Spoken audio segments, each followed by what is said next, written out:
Assalamualaikum warahmatullahi wabarakatuh. Ayyuhal mustami'un al-kiram, alhamdulillah kita bisa bersua kembali pada kegiatan kita yang insyaallah sudah beberapa kali kita berjumpa pada kesempatan seperti ini. Kita akan membacakan beberapa hadis yang terdapat di dalam kitab Bulughul Maram karya Ibnu Hajar Al-Asqalani. Itu tetaplah bersama Mata Hati channel kita, dan kita ada di kegiatan Tadarus Hadis. Kali ini kita akan membaca hadis-hadis yang terkait dengan sholat. Masih tentang sholat, dalam hal ini lebih spesifik adalah bab syarat-syarat sholat. Babu syurutil sholah, babu syurutis sholah, babu syurutis sholah. Kita mulai dari hadis nomor 220. Bismillahirrahmanirrahim. An Ali bin Talq qala qala Rasulullah sallallahu alaihi wasallam idza fasa ahadukum fi sholati falyansarif wal yatawadda wal yu'idis sholata rawahul khamsatu wa sahhahahu Ibnu Hibban. Artinya, dari Ali bin Talq, ia berkata, telah bersabda Rasulullah sallallahu alaihi wasallam, apabila berangin seseorang daripada kamu di dalam sholat, hendaklah ia berpaling dan berwudu dan mengulangi sholatnya. Diriwayatkan dia oleh 5 dan disahkan dia oleh Ibnu Hibban. Hadis nomor 221. An Aisyah anna an-nabiy sallallahu alaihi wasallam qala la yaqbalullahu salata haidin illa bi khimarin rawahul khamsatu illa an-nasa'iyya wa sahhahahu Ibnu Khuzaimah. Artinya, dari Aisyah radhiyallahu anha bahwasanya Nabi Muhammad sallallahu alaihi wasallam telah bersabda, Allah tidak terima sholat seseorang yang berhaid melainkan dengan pakai kudung. Diriwayatkan dia oleh 5 kecuali Nasa'i dan disahkan dia oleh Ibnu Khuzaimah. Berikutnya hadis nomor 222. An Jabirin أن النبي صلى الله عليه وسلم قال له إذا كان الثوب واسعا فلتحف به يعني في الصلاة ولمسلم فخالف بين طرفيه وإن كان ضيقا فاتزر به muttafaqun alaihi. Artinya, dari Jabir radhiyallahu anhu bahwasanya Nabi Muhammad sallallahu alaihi wasallam telah bersabda kepadanya, apabila kainmu itu luas, maka berselimutlah dengannya, yakni di dalam salat. Dan bagi muslim, selempangkanlah antara 2 ujungnya, dan jika sempit maka berkainlah dengannya. Muttafaqun alaih. Hadis berikutnya nomor 223. Walahuma min hadisi Abi Hurairah la yusalli ahadukum fi thawbil wahidi laisa ala atiqihi minhu syai'un. Artinya, dan bagi mereka berdua, dari hadis Abi Hurairah radhiyallahu anhu, tidak boleh seseorang daripada kamu sholat dengan satu kain yang sebahagian daripadanya tidak ada di atas bahunya. Berikutnya hadis nomor 224.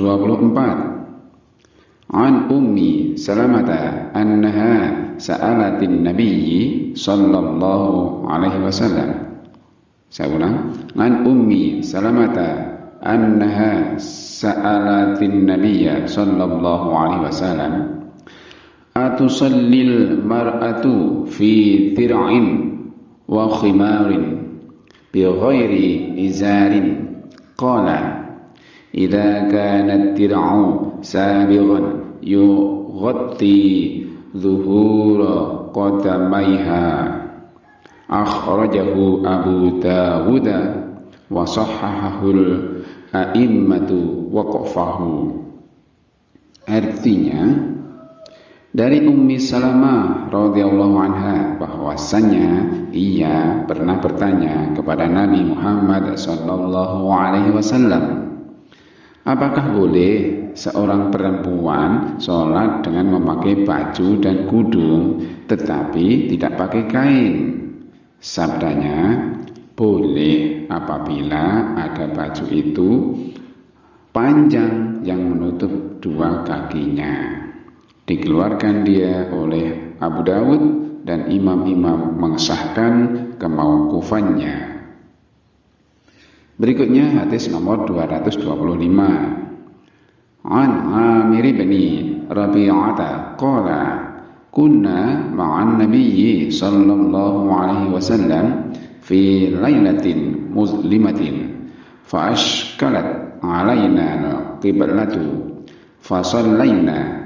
Falamma tala'ati syamsu idza nahnu sallaina ila ghairil qiblati fanazalat fa aynama tuwallu fa thamma wajhullahi. Akhrajahu Tirmidzi wa dha'afahu.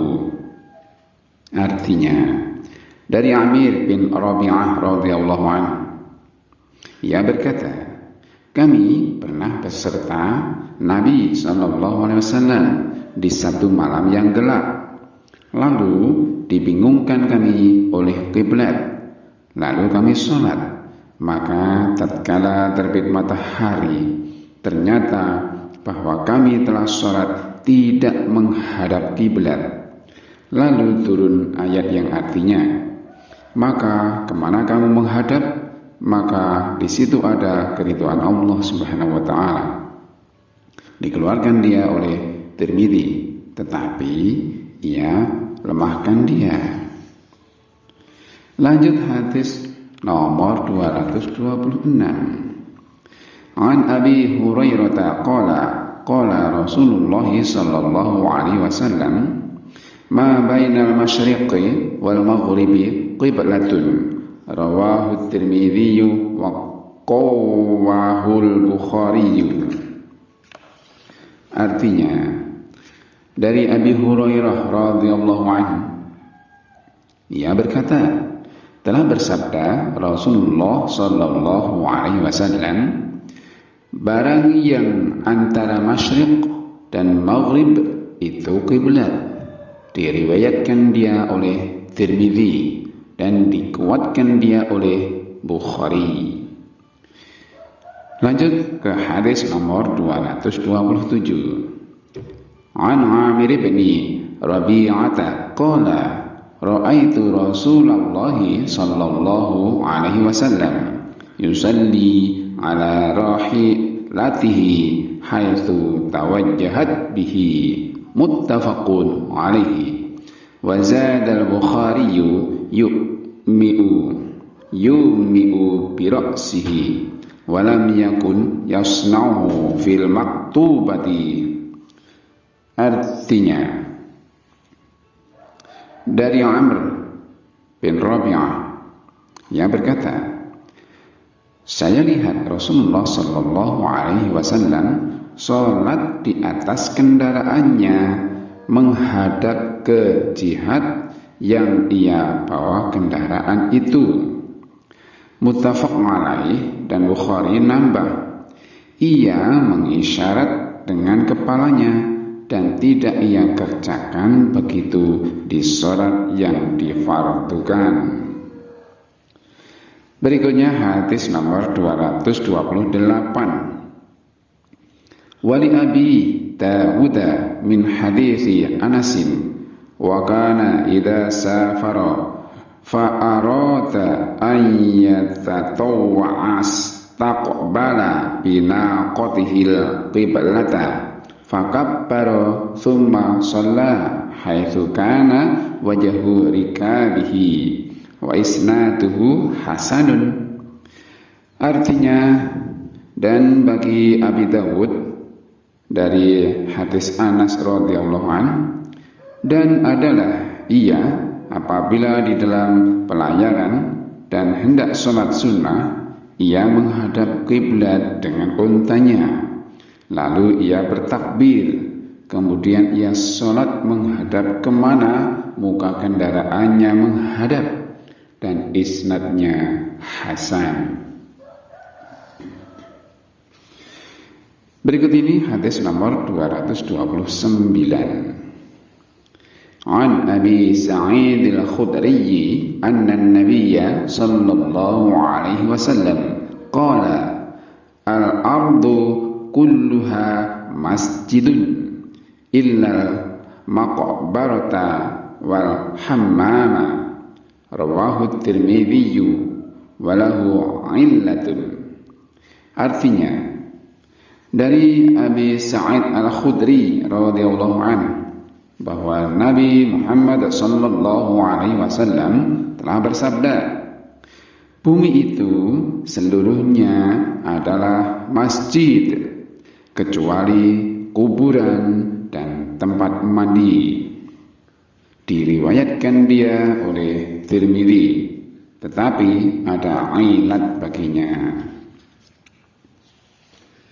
Berikutnya hadis nomor 230. Ani Ibni Umar anna an-nabiy sallallahu alaihi wasallam naha an yusalla fi sab'ati mawatina al-mazbalati al-mazjarati al-maqbarati wa qari'ati tariqi wal hammami wa ma'atinil ibli wa fawqa dhahri baitillahi ta'ala.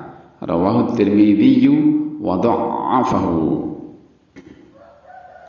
Artinya, dari Ibnu Umar radhiyallahu anhuma bahwasanya Nabi Muhammad sallallahu alaihi wasallam melarang seseorang sholat di 7 tempat. 1. Tempat sampah.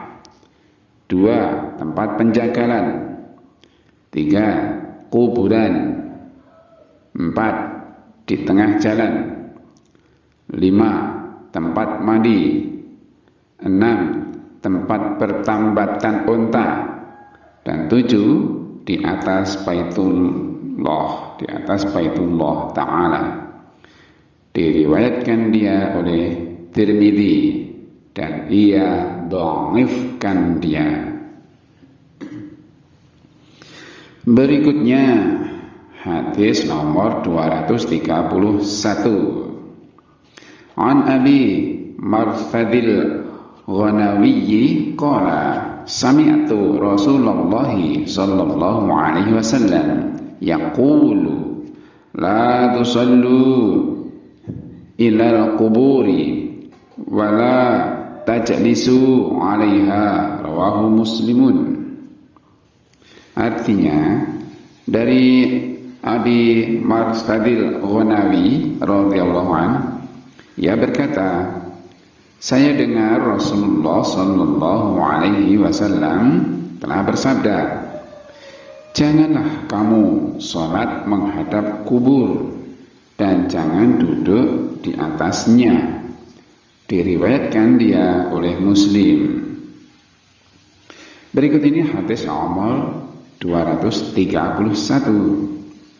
An Abi Sa'id al-Khudri qala Rasulullah sallallahu alaihi wasallam, idza jaa ahadukumul masjida falyanzur fa in ra'a fi na'laihi adan aw qadaran falyamsahhu falyusalli fihima, akhrajahu Abu Dawud wa sahhahahu Ibnu Khuzaimah. Artinya, dari Abi Sa'id al-Khudri, ia berkata, telah bersabda Rasulullah sallallahu alaihi wasallam, apabila seseorang dari kamu datang ke masjid, hendaklah ia perhatikan jika ia lihat di dua kasutnya sesuatu yang tidak bersih atau kotoran, hendaklah ia gosok dia dan ia sholat dengan memakai keduanya. Dikeluarkan dia oleh Abu Dawud dan disahkan dia oleh Ibnu Khuzaimah. Lanjut ke hadis nomor 233. An Abi Hurairah qala Rasulullah sallallahu alaihi wasallam, idza wati'a ahadukumul adha bi khuffaihi fatahuruhuma turabu, akhrajahu Abu Dawud wa sahhahahu Ibnu Hibban. Artinya, dari Abi Hurairah, ia berkata, telah bersabda Rasulullah sallallahu alaihi wasallam, apabila seorang daripada kamu menginjak kotoran dengan dua sarung kakinya, maka pembersihnya itu ialah tanah. Dikeluarkan dia oleh Abu Dawud dan disahkan dia oleh Ibnu Hibban. Berikutnya hadis nomor 234 dari Muawiyah bin Hakam, ia berkata, telah bersabda Rasulullah sallallahu alaihi wasallam, bahwasannya salat itu tidak layak padanya sesuatu daripada perkataan manusia, yaitu hanya tasbih, takbir dan bacaan Quran. Diriwayatkan dia oleh Muslim. Berikut ini hadis nomor 235. Ngan Zaid bin Arqama annahu qala in kunna lanatakallamu fis salati ala ahdi Rasulillah sallallahu alaihi wasallam, yukallimu ahaduna sahibahu bi khajatihi hatta nazalat hafidhu ala sholawati was salatil wusta wa qumu lillahi qanitin. Fa umirna bis sukuti wa nuhina 'anil kalami, muttafaqun alaihi wal lafdhu li Muslimin. Artinya, dari Zaid bin Arqam bahwasanya ia berkata, sesungguhnya di zaman Rasulullah sallallahu alaihi wasallam kami biasa berkata-kata di dalam sholat, yaitu seseorang dari kami berkata kepada sahabatnya tentang keperluannya hingga turun ayat yang artinya, kerjakanlah dengan tetap sholat-sholat dan sholat yang terlebih penting, dan hendaklah kamu berdiri karena Allah dengan khusyuk. Lalu kami diperintah supaya diam dan dilarang kami berkata-kata. Muttafaqun alaih, tetapi lafaz itu bagi Muslim. Lanjut ke hadis nomor 236. An Abi Hurairah qala Rasulullah sallallahu alaihi wasallam, at-tasbihu lirrijali wa tasfiqu linnisa'i muttafaqun alaih. Zada Muslimun fis salati. Artinya, dari Abi Hurairah radhiyallahu anhu, ia berkata, telah bersabda Rasulullah sallallahu alaihi wasallam, tasbih itu bagi laki-laki dan tepuk tangan itu bagi perempuan. Muttafaqun alaih. Muslim tambahkan, di dalam salat. Berikutnya hadis nomor 237. An Mutarrif bin Abdillah bin Syikhiri an abihi qala ra'aitu Rasulullah sallallahu alaihi wasallam yusalli wa fi sadrihi azirun ka'aziril mirjali minal bukai akhrajahul khamsatu illa ibna Majah wa sahhahahu Ibnu Hibban. Artinya, dari Mutarrif bin Abdullah bin Syikhir, dari bapaknya, ia berkata, saya lihat Rasulullah sallallahu alaihi wasallam sholat, padahal dalam dadanya ada suara gelegak, seperti gelegaknya wajan lantaran menangis. Dikeluarkan dia oleh 5, kecuali Ibnu Majah, dan disahkan dia oleh Ibnu Hibban. Lanjut ke hadis nomor 238. An Aliyin qala kana li min Rasulillahi sallallahu alaihi wasallam madakhalani fakuntu idza ataituhu wa huwa yusalli tanahnaha li, rawahu an-Nasa'i wa Ibnu Majah. Yang artinya, dari Ali radhiyallahu anhu, ia berkata, adalah bagi saya sehari 2 pertemuan dengan Rasulullah sallallahu alaihi wasallam, maka apabila saya datang kepadanya padahal ia sedang sholat, ia berdehem buat saya. Diriwayatkan dia oleh Nasa'i dan Ibnu Majah. Berikut ini hadis nomor 239. An Ibni Umar qala qultu li Bilalin kaifa ra'aitan nabiyya sallallahu alaihi wasallam yaruddu alaihim hina yusallimuna alaihi wa huwa yusalli? Qala yaqulu hakadha bisata kaffahu akhrajahu Abu Dawud wa Tirmidzi wa sahhahahu. Artinya, dari Ibnu Umar radhiyallahu anhuma, ia berkata, saya bertanya kepada Bilal, bagaimanakah Tuhan lihat Nabi Muhammad SAW menjawab salam kepada mereka di waktu mereka salam kepadanya, sedang ia di dalam sholat. Ia berkata, iya, Nabi menjawab begini, sambil ia buka tapak tangannya. Dikeluarkan dia oleh Abu Dawud dan Tirmidzi, dan ia sahkan dia. Berikut ini hadis nomor 240. An Abi Qatadah qala kana Rasulullah sallallahu alaihi wasallam yusalli wa huwa hamilu Umamata binta Zainab, fa idza sajada wada'aha wa idza qama hamalaha. Muttafaqun alaihi wa li Muslimin wa huwa ya ummun nasa fil masjidi. Artinya, dari Abi Qatadah yang berkata, pernah Rasulullah sallallahu alaihi wasallam salat dengan mendukung Umamah binti Zainab, yaitu apabila sujud ia letakkan dia, dan apabila berdiri ia dukung dia kembali.